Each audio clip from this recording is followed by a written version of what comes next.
आप सबको जय मसीह की भाई परमेश्वर का धन्यवाद हो। इस वचन से आप सुनिए।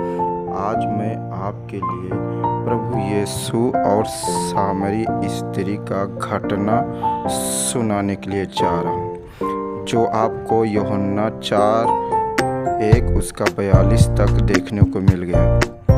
उससे पहले हम वीडियो को शुरू करें, आपके लिए परमेश्वर इस वचन से बात करे, प्रभु आपको आशीष करे। आइए हम वीडियो को शुरू करते हैं।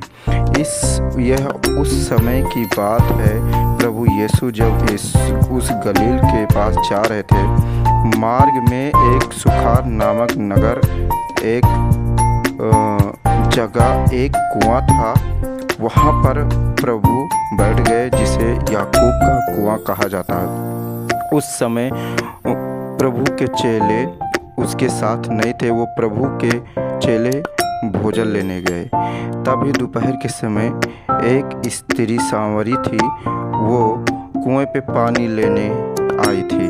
वो नगर से दूर था, ताकि लोगों से अपने आप को छिपा सकें, ताकि उसे डर था, ताकि लोग उसे कोसने न लगे, उसे गलत बातें न बोलने लगे। इसलिए वो ऐसे समय में जल भरने आती थी, जिस समय जल कुएं पे कोई न थे, ताकि जो उसके विषय में लोग बातें करते उससे बच सके। इसलिए प्रभु उस कुएं के पास बैठ गए, ताकि इस स्त्री को राज्य का शुभ समाचार सुना सके। आगे हम जब देखते हैं, जब वो स्त्री कुएं के पास आती है, तो प्रभु यीशु ने उस स्त्री से कहता है कि मुझे पानी पिला। तब प्रभु से स्त्री कहती है, तू यहूदी होकर सामरी से पानी पिएगा। यहाँ पे एक बात होती है कि अन्य जात, छोटी जाति और बड़ी जाति में आज समय के अनुसार देखा जाए तो बहुत तुच्छ जानते हैं। तो वो परमेश्वर का धन्यवाद है कि सामरी स्त्री को यहूदी लोग गलत दृष्टि से देखते थे, नीच दृष्टि से देखते थे। तभी यीशु मसीह जो है सामरी स्त्री से बातें कर रहे थे। तभी चेले उसके आकर देखे कि वो सामरी स्त्री से क्यों बातें कर रहा है। इस प्रिय लोगों, हमारा यीशु महान पवित्र है। वो किसी भी जाति का हो, ऊंची जाति के नीची जाति को हो, कोई भी क्यों न हो, प्रभु आपको बचाने आया है और आपसे बहुत प्यार करता है। आप यह न सोचें कि मैं तो नीची जाति का आता हूँ, क्या प्रभु मुझसे बातें करेगा या नहीं। क्या उस प्रभु यीशु जाति नहीं बनाई, जातियाँ तो इंसानों के द्वारा बनाई गई। वो परमेश्वर अपने समानता में हमको बनाया है, आपको बनाया है। प्रभु आप कैसे भी हो, आपसे परमेश्वर प्यार करता है। दुनिया लोग तुच्छ समझे, लेकिन प्रभु की दृष्टि में आपका जीवन अनमोल है। हम इस घटना में देखते हैं प्रियो, प्रभु जाति और भेद के लिए नहीं आया इस दुनिया में, इसलिए आया, सत्य के लिए आया। तो ये मसीह में जितने लोग आए हैं सब एक समान हैं। न कोई मसीह में बड़ा, न छोटा, न ऊंचा, न नीचा होता है। प्रभु यीशु सबको एक समान कर दिए और सबको एक समान रूप से प्यार करते हैं। तब हम आगे देखते हैं प्रियो, जब वो प्रभु यीशु से कहते हैं, तू यहूदी होकर सामरी स्त्री से पानी पीना चाहता है। तब यीशु मसीह उससे कहते हैं, यही तो परमेश्वर, यदि तू परमेश्वर के वरदान को जान ले, तू जान जाए, तो प्रभु यीशु यही कहते हैं, तू उससे पानी पिलाने को बोले तो तुझे जीवन का जल देगा। तब स्त्री ने कहा, कुआं इतना गहरा, आपके पास बाल्टी भी नहीं है, तू कैसे मुझे जीवन देने वाले जल को देगा। तो प्रभु यीशु उस जीवन जल के बारे में बातें नहीं कर रहा था, जिसे वो स्त्री समझ नहीं पा रही थी। प्रभु यीशु मसीह ने उससे कहा, इस कुएं का पानी पियोगी तो फिर तुम्हें फिर से प्यास लगेगी, लेकिन मैं जो पानी दूंगा उसे फिर अनंत काल तक प्यासी न होगी, वरन मेरे द्वारा दिए हुआ जल तुम्हारे लिए जीवन बन जाएगा, अनंत जीवन के लिए। तब उस स्त्री ने उत्सव से कहा प्रभु से, हे प्रभु, वो जल मुझे दे ताकि मैं उससे पी के प्यासी ना हूँ और ताकि मैं वहाँ से इतना दूर आना ना पड़े। वो अपने बारे में सोच रही थी। वो नहीं चाहती थी हर दिन उस कुएं के पास मुझे आना पड़े, भारी घड़े को सिर पर रख कर घर तक ले जाना पड़े। वो समझ नहीं पा रहे थे किस जल की बात कर रहे है प्रभु यीशु। वो परमेश्वर आत्मिक जल की बात कर रहा था, जो एक मनुष्य को यीशु पर विश्वास करने के द्वारा मिलता है। तब हम आगे देखते हैं, प्रभु यीशु मसीह उसे कहते हैं, जा अपने पति को बुला ला। वो स्त्री प्रभु से कहती है कि मैं बगैर पति की हूँ। प्रभु यीशु मसीह उसे कहते हैं, तू ठीक कहती है, तेरा कोई पति नहीं है, क्योंकि तू 5 पति कर चुकी है और जिसके पास अभी है वो भी तेरा पति नहीं है। तब वह स्त्री प्रभु से कहती है, हे प्रभु, मुझे लगता है तू अपने भविष्यवक्ता है। प्रिय, यहाँ पर हम ध्यान दें, वह स्त्री भौतिक रूप से वो गिरी हुई थी। उसने 5 शादियाँ की थी। वो 5 शादियों में खुश नहीं थी। उसके बाद बिना निर्लज्जा के एक पुरुष के साथ रहने लगी, जिसे आज के रूप से कहते हैं रिलेशनशिप कहा जाता है। वो लोगों से छुपा से कुएं पे पानी भरने आती थी। प्रभु यीशु मसीह उसके बारे में सब कुछ जानता था। वो मनों की जांचता था, जांचने वाला परमेश्वर। जब प्रभु ने उससे कहा, जाकर अपने पति को बुला ला, प्रभु उस स्त्री से यह चाहता है वो अपने पाप को पहचान सके, वो स्वीकार करे कि ये पापी स्त्री हूँ, जो मैं पाप अपने जीवन में व्यतीत कर रही हूँ।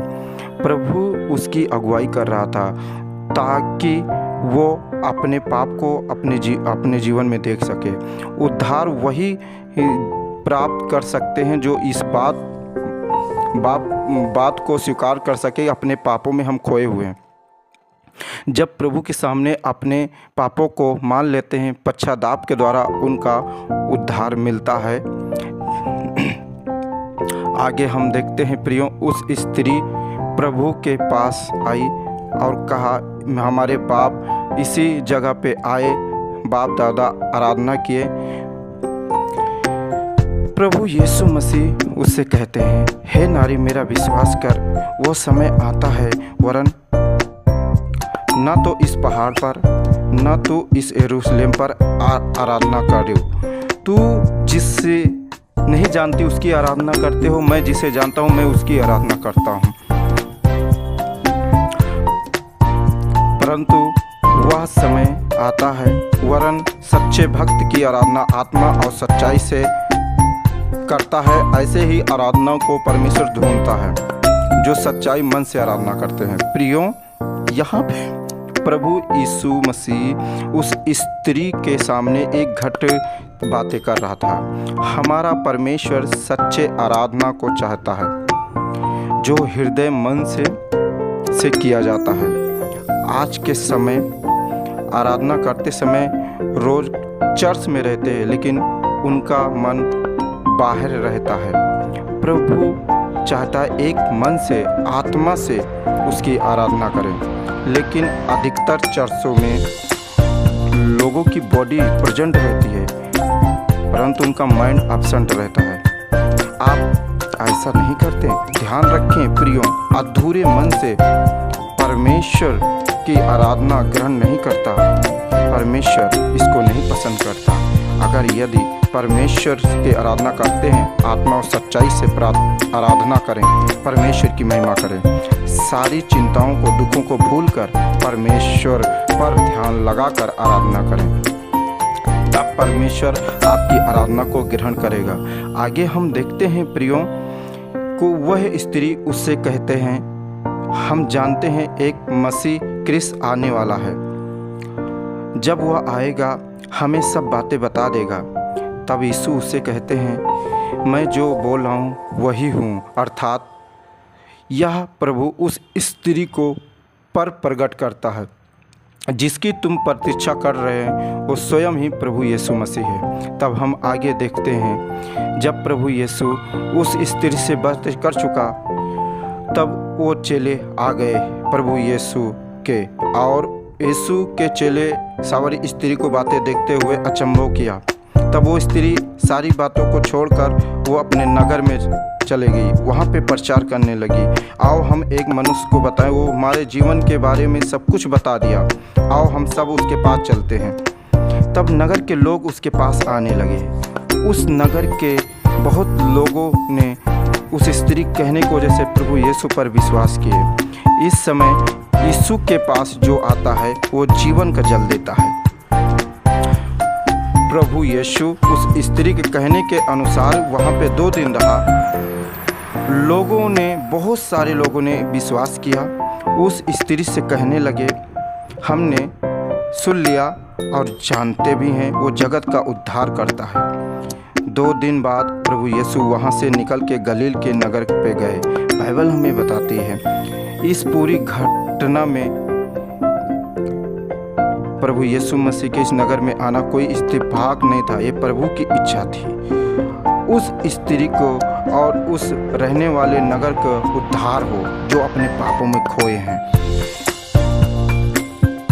उस नगर का युवा स्त्री कुकर में पड़ जाती है और 5 पति और कर लेते। प्रियो, प्रभु को न जानने वाले लोग यही हाल होता है। जो परमेश्वर के पास जाते हैं वो परमेश्वर जीवन का जल देता है।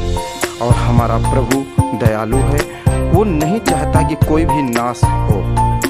प्रभु उस नगर के लोगों को लिए जीवन के जल को देने आया था ताकि उस नगर का उद्धार होने पाए। प्रभु यीशु मसीह उस स्त्री से जीवन के जल की बातें कर रहे थे ताकि उसे पी के फिर कभी प्यासी न हो।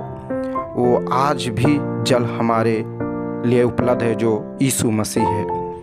यीशु मसीह के सोतों में से पिएंगे तो हम कभी भी आत्मिक रूप से प्यासे नहीं होंगे। यह जीवन जल पवित्र आत्मा के विश्वासी को दिया गया है, पवित्र आत्मा के द्वारा। जब यीशु उस स्त्री से बातें कर चुका, वो अपना घड़ा छोड़कर नगर में जाती है, सब लोगों को यीशु के बारे में बताती है। तब सारे नगर के लोग आके परमेश्वर से मिलते हैं और उस परमेश्वर से विश्वास करते हैं। जो घड़ा उसने छोड़ा था वो पाप का घड़ा था जिसे उन्होंने ऐसे छोड़ दिया। ऐसे ही होता है प्रियो, यदि हमारा मुलाकात प्रभु से हो जाती है, हम उसे जान लेते हैं तो हम अपने पापों का घड़ा वहीं छोड़ देते हैं और उस उद्धार का शुभ समाचार सुनाने लगते हैं जो हमने पाया। यदि आपको भी मुलाकात प्रभु से हुई है तो आप भी इसका अनुभव किए होंगे। प्रियो, इस स्त्री सुखार नामक गांव के लिए आशीष का कारण बनी। जो स्त्री गलत नज़रों से देखी जाती थी, वही स्त्री अच्छी नज़रों से देखने जाने लगी जब वो प्रभु से आके मिलती है। आपकी निंदा, आपका अपमान खत्म होके आपको सम्मान मिलने लगता है जब परमेश्वर इस वचन के अनुसार आप जीवन बिताएंगे। परमेश्वर ने बहुत महान है, वो इस स्त्री ने उस चेलों के तरह प्रभु यीशु का शुभ समाचार प्रचार किया। ये परमेश्वर इस स्त्री को आशीष का कारण बना। इसके द्वारा बहुत से लोग बचाए गए। परमेश्वर के लोगों, भूख और प्यास जहाँ पे नहीं रहती, वो परमेश्वर आपको उस जगह को प्रदान करता है। परमेश्वर के लोगों, इस वचन को आप सुनिए और परमेश्वर आशीष करेगा। परमेश्वर उस जल की बातें कर रहा, आत्मिक जल की बातें कर रहा था ताकि उस जल से जो भी लोग पिएंगे वो कभी प्यासे नहीं होंगे और जो विश्वास करेंगे वो न्याय के दिन परमेश्वर के वचन के अनुसार आप कभी भी परमेश्वर के वचन के अनुसार आप उस राज्य में जा सकेंगे। परमेश्वर आपको आशीष करे, परमेश्वर आपको ब्लेस करे। इस वचन से आज हम सीखे हैं कि उस सामरी स्त्री ने नए नेम में सबसे पहला प्रचार वही की है। परमेश्वर आपको आशीष करे। सभी को गॉड ब्लेस यू।